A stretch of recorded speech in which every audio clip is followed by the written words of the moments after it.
Hello အားလုံးပဲမင်္ဂလာပါခင်ဗျာဒီကနေ့မှာတော့ကိုပြောသွားမယ့်အကြောင်းရင်းလေးอ่ะပေါ့နော်နိုင်ငံခြားကိုရောက်လာတယ်ဘာလို့မချမ်းသာလဲခုမြန်မာနိုင်ငံမှာရှိနေတယ်ဘာလို့မချမ်းသာလဲဘယ်ချမ်းသာမလို့နှစ်အိမ်အောင်ရှင်ကြီးဖြစ်နေတာ哦နှစ်အိမ်အောင်ရှင်သုံးအိမ်အောင်ရှင်ကြီးဖြစ်နေတာ哦ဘယ်လိုချမ်းသာနိုင်တော့ဘာကြီးလဲနှစ်အိမ်အောင်ရှင်သုံးအိမ်အောင်ရှင်ဆိုတာတကယ်တော့ကျွန်တော်ပြောချင်တဲ့နှစ်အိမ်အောင်ရှင်သုံးအိမ်အောင်ရှင်ဆိုတာကြတော့ဒီအိမ်အောင်တွေပြုတ်တယ်၊ကွဲသွားတယ်၊နောက်အိမ်အောင်ပြုတ်တယ်ဆိုတာမျိုးပြောတာမဟုတ်ပါဘူးကျွန်တော်ကပေါ့နော်အခုနိုင်ငံခြားမှာရောက်နေတော့နိုင်ငံခြားရဲ့အတွေ့အကြုံနဲ့ဆက်လင်းပြီးတော့ပဲကျွန်တော်ပြောပါမယ်အခုမြန်မာနိုင်ငံမှာလည်းပေါ့နော်အဲ့လိုမျိုးလူကကြတော့ရှိတယ်ဒါပေမဲ့တက်တက်ကွက်ကွက်မသိသေးဘူးပေါ့ဗျာမြန်မာနိုင်ငံမှာဝင်ငွေကမညီမျှတော့အဲ့တော့နေအိမ်အောင်ရှင်သုံးအိမ်အောင်ရှင်ကြီးဖြစ်မှန်းမသိဘာကြောင့်ဖြစ်နေရလဲဆိုတာနဲ့ပတ်သက်ပြီးတော့ကျွန်တော်ရဲ့အမြင်လေးကိုပြောပြချင်ပါတယ်အဲ့ဒါကဘာလဲဆိုတော့တေးကြတယ်ကျွန်တော်တို့နိုင်ငံခြားကိုရောက်လာပြီးလေရင်ကွင်းမှာစီးမေးကြည့်မိုက်တလုံးကင်ပြီးတော့လေအကို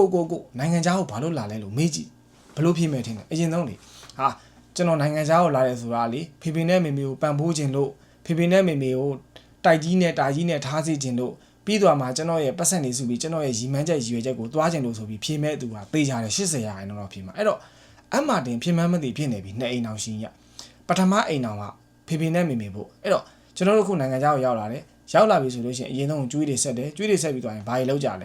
ဲဟုတ်ပြီဖေဖေကအလူကြီးလူချင်းတာမေမေကိုဆွဲကြွေးဆွဲပေးခြင်းတာမေမေကိုတိုက်ကြီးနဲ့တာကြီးနဲ့ထားခြင်းတာဆိုပြီးကျွန်တော်တို့ကဖြေမှန်းမသိဖြစ်နေတဲ့အိမ်အောင်ရှင်ကြီးပေါ့နော်နံပါတ်1ပေါ့နော်နံပါတ်1အိမ်အောင်ကြီးကိုတာယာဖို့ကိုကျွန်တော်တို့ကဖြည့်ဆည်းပေးရတယ်ပေါ့အဲ့တော့ဖြည့်ဆည်းပေးရတဲ့နေရာမှာကျွန်တော်တို့ကအမျိုးမျိုးရှိတယ်များဖြည့်ဆည်းပေးရတဲ့လူလားနည်းနည်းဖြည့်ဆည်းပေးရတဲ့လူလားအဲ့တော့များဖြည့်ဆည်းပေးရတဲ့လူကများကြာပါမယ်နည်းနည်းဖြည့်ဆည်းပေးရတဲ့လူကအချိန်နည်းနည်းပဲကြာမယ်ပေါ့ဗျာအဲ့တော့တအိမ်အောင်ပြီးမှကျွန်တော်တို့ရဲ့ရီမန်းချက်ရည်ရွယ်ချက်ကျွန်တော်တို့သုံးကျင်တာတွေကျွန်တော်တို့ဖြစ်ကျင်တာတွေကိုကျွန်တော်တို့ကလောက်ရတာဖြစ်တဲ့အတွက်နှစ်အိမ်အောင်ပေါ့အဲ့တော့ဒီကြားထဲမှာမှဖေဖေနဲ့မေမေကကွဲနေလို့ဖေဖေဘက်ကိုလည်းထောက်ပံ့ပေးရတယ်မေမေဘက်ကိုလည်းထောက်ပံ့ပေးရတယ်ဆိုလို့ရှိရင်ကျွန်တော်တို့ကပိုးပြီးတော့ကြာသွားပြန်ရောအဲ့တော့ဘာလို့လဲမထောက်ပံ့လို့လည်းမရဘူးမထောက်ပံ့လို့လည်းမရဘူးဆိုတာကျွန်တော်တို့ကိုယ်တိုင်မြန်မာလူမျိုးဗုဒ္ဓဘာသာဝင်ဖြစ်နေလို့ကိုပဲမင်းကိုမွေးပေးလို့ရှိရင်မင်းဖေဖေနဲ့မေမေမင်းကကျေးဇူးရှင်ပဲအဲ့တော့တေးကြတယ်ကျေးဇူးရှင်တို့ကျွန်တော်တို့ကကြီးပြန်ဆက်ရတယ်ကျွန်တော်တို့ဖះဟောလက်ထက်တွေမှာလည်းကြားဘူးမှာပါဖះရှင်တောင်မှပဲနှုတ်တလုံးပိုးကြည်တာငါတို့တွေကဘာကောင်းကြီးတွေမှမဟုတ်တာဘလောက်ဆက်ကြီးနိုင်မှာမဟုတ်ဘူးဆိုပြီးအယူကြီးလည်းရှိတယ်ပေါ့အဲ့တော့ကျွန်တော်ပြောချင်တာတခုပါပေါ့နော်ရှိပါတယ်လုံကျွေးပြုစုပါမိဘကိုလုံကျွေးရသားသမီးကဘယ်တော့မှမစင်ရဲဘူးဆိုတဲ့စကားပုံတွေလည်းရှိပါတယ်ဒါပေမဲ့ကျွန်တော်ဖြစ်စေချင်တာပေါ့ဗျာကျွန်တော်ဖြစ်စေချင်တာအခုကြည့်နေတဲ့သူကပေါ့ဗျာအခုမိဘပိုင်းသားသမီးတွေပိုင်းရှိတယ်ဆိုလို့ရှိရင်လည်းဒီလိုလေးတော့ထဲသွင်းစဉ်းစားစေချင်တယ်ဗျအဲ့ဒါဘာလဲဆိုလို့ရှိရင်လေငါတို့ကိုယ်တိုင်ရောဘယ်လောက်ထောက်ပံ့ပေးနိုင်လဲဥမာအခုသိကြမှာပါနိုင်ငံခြားကိုရောက်လာတယ်ဆိုလို့ရှိရင်မိဘတွေအချင်းချင်းနင်သားသမီးဘယ်လောက်လွဲလဲငါသားသမီးဘယ်လောက်လွဲတယ်နင်သားသမီးရောအစိမ်ပြေလားငါသားသမီးကဘယ်လိုလွဲလဲဆိုကြွားဝါပြီးတော့လေမိဘတွေကသားသမီးဖြစ်နေတာသားသမီးတွေကမိဘနေရာဝင်းပြီးတော့မှတိတ်ကလေးနေပြီးနိုင်ငံခြားမှာပတ်စံနေစုဟာဖေဖေဖို့မေမေဖို့ကားကြီးစီးနိုင်ဖို့တိုက်ကြီးဆောင်နိုင်ဖို့နောက်တစ်ခုအပူဝင်ငွေတွေရှိဖို့ဆွဲကြိုးကြီးတပိတ်တာဆွဲနိုင်ဖို့ဆွဲကြိုးကြီးနှစ်ပိတ်တာဆွဲနိုင်ဖို့ဆိုပြီးတော့နိုင်ငံခြားမှာရောက်နေတဲ့သူတွေကလေမိဘနေရာဝင်းပြီးတော့မြန်မာနိုင်ငံမှာရောက်နေတဲ့မိဘတွေကကလေးနေရာကနေဝင်ပြီးတော့မှပြိုင်ဆိုင်ကြတာဒီတကယ်ပြောတာဒီလားကိုတိုင်ရောဘလောက်ပံပိုးနိုင်လဲနော်ကျွန်တော်မနာတမ်းပြောရမယ်ဆိုလို့ရှိရင်သားသမီးချင်းမချင်ပါနဲ့မိဘချင်းရှင်ကြည့်ပါငါတို့သားသမီးကိုငါတို့ဘယ်လောက်လုပ်ပေးနိုင်လဲဟုတ်ပြီ10တန်းနှစ်မှာသူ့ကိုကျောင်းစိမ်းအဖြူအစိမ်းငါဘယ်နဲ့ထဲချုပ်ပေးနိုင်ခဲ့လဲဘာဘရန်တွေဆင်ပေးနိုင်ခဲ့လဲကိုပိုင်ကျောင်းတွေရောထားနိုင်ရဲ့လားเนาะစဉ်းစားပါမနာပါနဲ့တကယ်ပြောတာသားသမီးချင်းတွေကြပြိုင်ပြီးမိဘတွေကြတော့ငါတို့ဘယ်လောက်လုပ်ပေးနိုင်လဲเนาะငါသားသမီးကိုဘယ်လောက်ပဲလုပ်ပေးနိုင်ခဲ့တယ်ဒီလောက်ပဲရမှာပေါ့သွားရခြင်းကအတူတူပဲသွားရခြင်းတူတယ်စပူပေးတာခြင်းမတူဥပမာရွှေတိုင်ရှိတဲ့သူတယောက်သားသမီးကဂျပန်ကိုရောက်လာတယ်ဆိုရင်ဒီလောက်ကမြင်ပြီးသားသူ့မှာအိမ်ုံပေးတယ်မလို့တော့เนาะသူဖြစ်ချင်တဲ့ရည်ရွယ်ချက်ရည်မှန်းချက်ကိုတန့်ပြီးလုပ်ပေးအောင်ပဲအဲ့တော့ကျွန်တော်တို့အခုအောက်ခြေသိန်းကနေလာတယ်ဆိုလို့ရှိရင်အရင်ဆုံးကြွေးဆက်ရတယ်ပြီးတော့ဖေဖေနဲ့မေမေကိုအခုလိုမျိုးပဲပန်ဖိုးရတယ်ပန်ဖိုးပြီးမှသူတို့နဲ့ဒီလောက်ရောက်သေးတာအဲ့တော့သူတို့ကဘာမှပန်ဖိုးတယ်မလို့တဲ့သူကကိုယ့်ရည်ရွယ်ချက်ရည်မှန်းချက်ကိုတန့်ပြီးတန်လန်းသွားရုံပဲအဲ့တော့ကျွန်တော်တို့ကအဆင့်ကြော်ဖြတ်လာတာဖြစ်တဲ့အတွက်မရှင်းပါနဲ့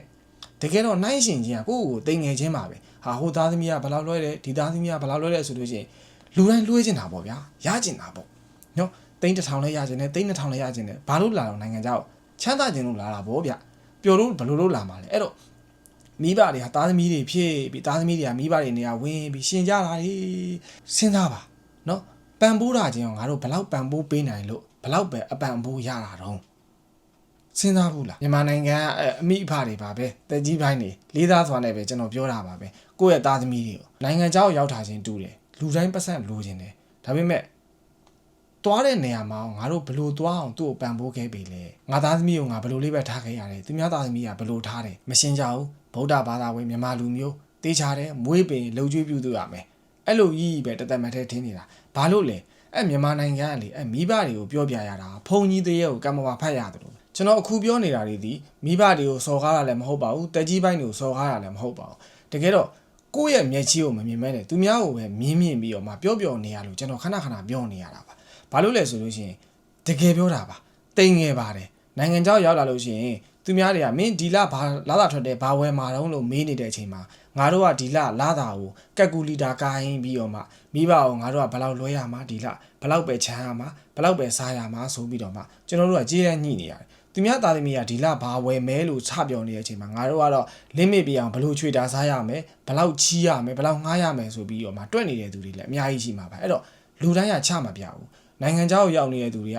ဟာကိုယ့်ရဲ့မိဘတွေကိုစိတ်ဆင်းရဲမှာဆိုလို့ဒီလိုကြီးတွေစားရတာဗျဒီလိုကြီးတွေလောက်ရတာဗျခမရမလုပ်ချင်ဘူးဗျပြန်ချင်းတယ်ဟာခမရပြန်မယ်ဗျမလုပ်ဘူးဆိုတာမပြောပါဘူးအဲ့တော့ခုနကပြောခဲ့သလိုပဲတကယ်ပြောတာမြန်မာနိုင်ငံမိဘတွေကကလေးတွေဖြစ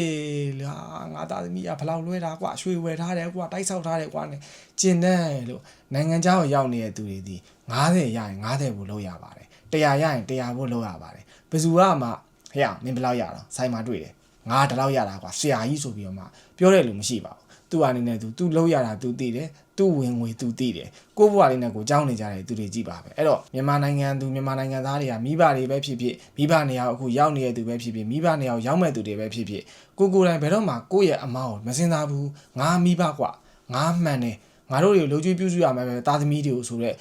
့ခံယူချက်ကအများကြီးရှိရပေါ့နော်တကယ်တော့အဲ့လိုကြီးမခံယူပါနဲ့ငါတို့ငါသားသမီးကိုဘယ်လောက်လုပ်ပေးနိုင်တယ်ဒီလောက်လုပ်ပေးနိုင်တော့ဒီလောက်ပဲပြန်ရတယ်ဒီလောက်ကလေးပဲသူ့ဘဝအောင်ငါတို့မြင့်တင်ပေးနိုင်တာဒီလောက်မြင့်သွားတာပဲငါတို့ကဂုဏ်ယူပါတယ်မင်းရဲ့ဝါသနာပါရအောင်လုပ်ပါဆိုပြီးတိုက်တွန်းပေးပါဟိုလူနဲ့ဒီလူနဲ့မရှင်းပါနဲ့ရှင်းတာလို့ရှိရင်တခါတလေမှာနှိုင်းရှင်ကြီးကကိုယ့်ကိုယ်တိမ်ငယ်သွားပြီးတော့မှဟာငါဘာလို့မှမရဘူးငါဘယ်လောက်မှမလွှဲနိုင်ဘူးငါဘယ်လောက်မှမိဘကိုလိုချင်ပြုစုနိုင်ဘူးဒီကြားထဲမှာမှဖေဖေကတိုက်ဆောက်ခြင်းနဲ့ရည်ရွယ်ချက်ရှိတယ်မိမေကတိုက်ဆောက်ခြင်းနဲ့ရည်ရွယ်ချက်ရှိတယ်အဲ့လိုနဲ့ကျွန်တော်တို့ကကြိုးစားရုန်းကန်နေတဲ့အချိန်မှာမိဘကတစုံတစ်ခုကြောင့်ဆုံးပါသွားတယ်ပဲဖြစ်ဖြစ်ကျွန်တော်တို့ကနောက်တာတရားကြီးနဲ့နေရအောင်အဲ့တော့ကိုယ့်ရဲ့သားသမီးရဲ့အခြေအနေကိုမိဘအတီဆုံးပါအဲ့တော့အတီဆုံးဖြစ်တာဖြစ်တဲ့အတွက်ငါသားသမီးမှာပတ်စံရှိတာလားမရှိဘူးလား100ဘိုးရှိတာလား90ဘိုးရှိတာလားဆိုတာအတီဆုံးပါအဲ့တော့100ဘိုးရှိတဲ့လူ10ဘိုးလောက်ပဲပူစားပါဟာဖေမေမေကတော့တလောက်ကလေးလှုပ်ချင်တယ်ဖေဖေကတလောက်လေးလှုပ်ချင်တယ်ပြောပါမဟုတ်ဘူးသွားတာတလောက်ကိုပို့နိုင်တာတလောက်လှုပ်ချင်တာတလောက်ကြီး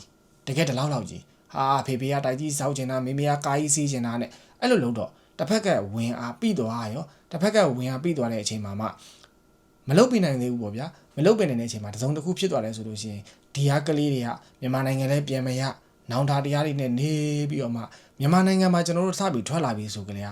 ပတ်စံပေးမှာလားနှွေးထွေးမှုကိုပေးမှာလားနော်နှွေးထွေးမှုကိုမပေးနိုင်လို့ကျွန်တော်တို့ကပတ်စံပေးခြင်းလို့နိုင်ငံခြားကိုထွက်လာတာပဲအဲ့တော့ငါသားသမီးကဒီလောက်ပဲရတာအဲ့တော့ငါဒီလောက်ကလေးပဲလုံမှရမယ်အဲ့တော့ဒီလောက်ကလေးရနိုင်ဖို့သွားတာဖြစ်တဲ့အတွက်နှွေးထွေးမှုကိုတော့မရနိုင်ဘူးအဲ့တော့ကိုယ့်ဘက်ကနှွေးထွေးမှုကိုပြန်ပေးရမယ်သားသမီးတွေကိုဆိုပြီးတော့မှထိပ်ပြီးစဉ်းစားပေးပါမြန်မာနိုင်ငံသူတွေကလေတကယ်ပြောတာသိလားမြန်မာနိုင်ငံမိဘတွေတော်တော်များများကိုယ့်မျက်လုံးနဲ့မျက်ရှိကိုမမြင်ဘူးသူများရဲ့သားသမီးကိုပဲဟာဒီလောက်လွှဲတယ်ဒီလိုလုပ်တယ်ဟာဒီလောက်ပဲလုပ်ပေးနိုင်တယ်သူများကိုသွားမကြည့်နဲ့သူများမိဘတွေကသူများသားသမီးကိုဘယ်လိုနေရာမှာထားတာကိုပိုင်ကျောင်းမှာထားတာဘယ်လောက်ပဲလုပ်ပေးနိုင်တာမျိုးကိုသွားကြည့်ဘူးလားရှင်ဘူးလားရှင်ဖို့ကိုပြောတာမဟုတ်ဘူးရှင်ကြည့်ကိုသားသမီးရဲ့အခြေအနေကိုကိုအတီဆုံးဖြစ်မှာပါပူတာတဲ့မှာပူတာပါမပူတာတဲ့မပူတာပါနဲ့သူ့ဘဝသူတိုးတက်အောင်ဟာသားလေးဒီလောက်နဲ့အဆင်ပြေပြီးမိဘတွေကနော်တာဖေဖေတို့မေမေတို့ကဒီလောက်နဲ့ရပြီးသားလေးဝါသနာပါရအောင်လုပ်အဆရှိသဖြင့်ပါတက်တိုင်သူတွေလေးပေးနေတာဖြစ်တဲ့အတွက်နှွေးထွေးမှုတော့ပြန်လို့ကျင်တာတော့အမှန်ပေါ့နော်အဲ့တော့နောက်ဆုံးပိတ်ညီကုန်းချုပ်အနေနဲ့ပြောချင်တာတော့ပေါ့နော်အခုမိဘနေရာကြည့်နေတဲ့သူပဲဖြစ်ဖြစ်သားသမီးနေရာပဲကြည့်နေတဲ့သူဖြစ်ဖြစ်မိဘနေရာရောက်မဲ့သူပဲဖြစ်ဖြစ်ပေါ့နော်